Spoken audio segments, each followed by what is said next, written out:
How to prioritize, pursue goals, and focus when you have many interests. A man who limits his interests, limits his life. Vincent Price.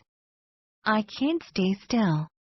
As a kid, I ran around, misbehaving, climbing everywhere. I was a nightmare for my parents, teachers, and anyone who had to take care of me. One year, my behavior assessment report at school stated leaves a lot to be desired. Through my teenage years, I suddenly quieted down. But my mind didn't go silent. It still boils inside. I crave stimuli. Anytime I have a couple of minutes on my own, while waiting in the car or in a queue, for example, I take my phone out and start reading. Or I take notes, whatever keeps my mind busy. I have many interests. If I let myself fully indulge in them, I would be all over the place, spread thin like a French pancake. Fortunately, I've learned to keep them under wraps, like presents that I can open at will. Although sometimes the wrapping might not hold, I'm only human. I know I'm not alone in my situation. Have you ever asked yourself any of these questions? How can I keep my mind quiet to focus on the one thing that I have to do? How can I stay motivated to pursue one goal and follow through with my plan when I want to do 100 things?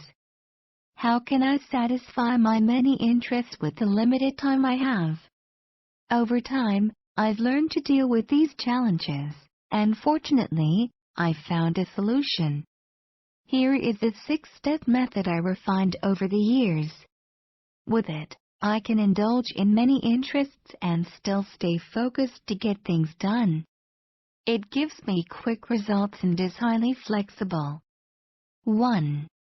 Your must-haves. The first step is to define which activities are the most important in your life at this time, activities that stand at the core of the life you want. Examples include spending time with your family and friends, exercising, reading, listening to music, and traveling. Undertakings that are part of your personal growth plan are also important, as they will make you the person you want to become. Examples include learning new skills, improving your existing ones, starting a side business, and advancing your career.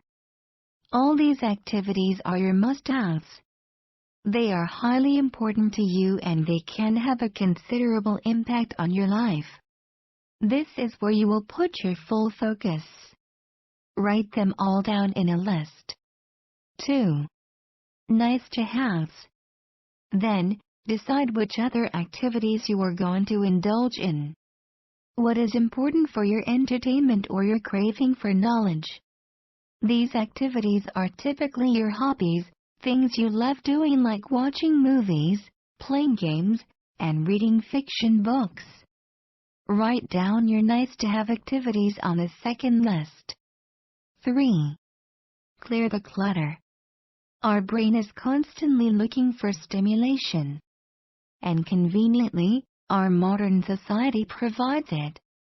It will happily bombard our brain with stimuli through app notifications, endless news, emails, and texts. All these stimuli and a relentless quest for instant gratification inevitably bring us to procrastination.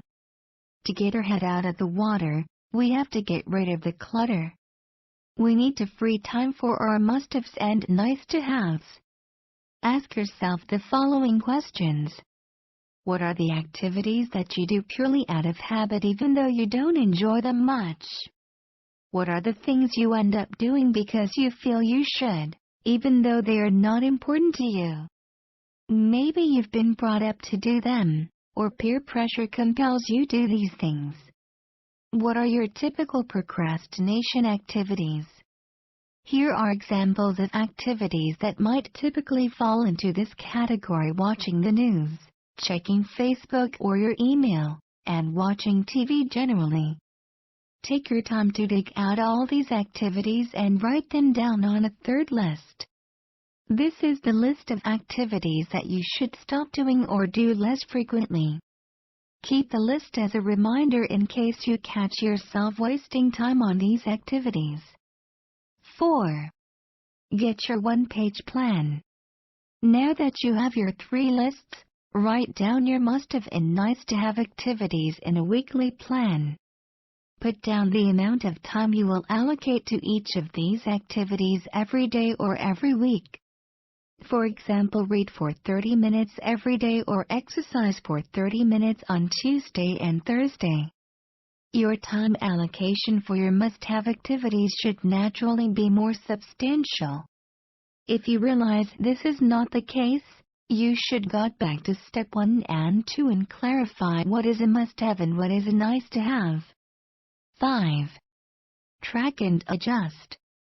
Now that you have your weekly plan, follow it during a typical week. Try to stick to the time you have allocated for each activity.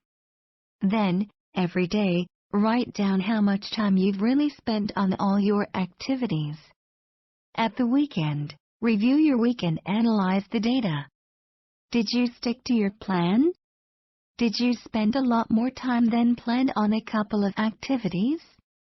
Did you manage to clear the clutter, or did you spend time on activities that were not part of the plan? Based on your answers to the questions above, make adjustments to your plan for the following week. Allocate more or less time to specific activities where it makes sense. Remove activities if you must. Refocus and commit to clearing out the clutter once again. 6. Experiment, explore, shuffle. Your plan is not static. The whole point of the method is to indulge in the activities and topics you're interested in. So feel free to shuffle your activities around and add new ones at will.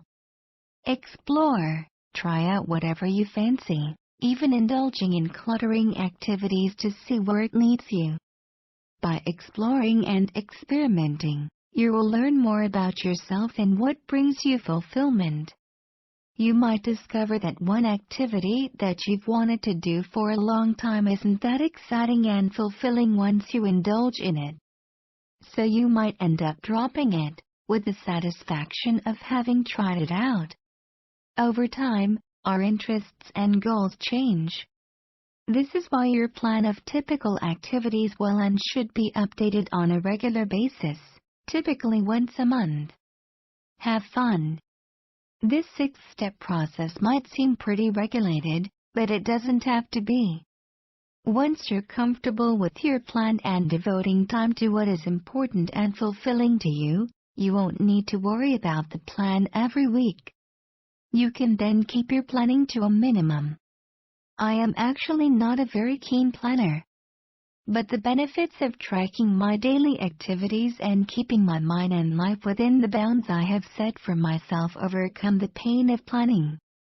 A plan keeps you focused and prevents you from feeling overwhelmed by too many activities. So I follow a clear weekly plan for my must-haves. In contrast, my nice-to-have activities are more driven by the daily habits I put in place than a strict plan. Take ownership of the process and shape it to make it fit within your life. As long as you're clear on what you want and committed to discovering yourself while trying new activities, feel free to do whatever you please. Do what keeps you excited and fulfilled. Have fun! Following the 6-step system means that I had to drop, at least momentarily, activities that I love in favor of others that are more important to me right now. I listen to podcasts in the car for my personal growth, which means I don't listen to music during my daily commute. I read more non-fiction and fiction books, even though I love fantasy and science fiction.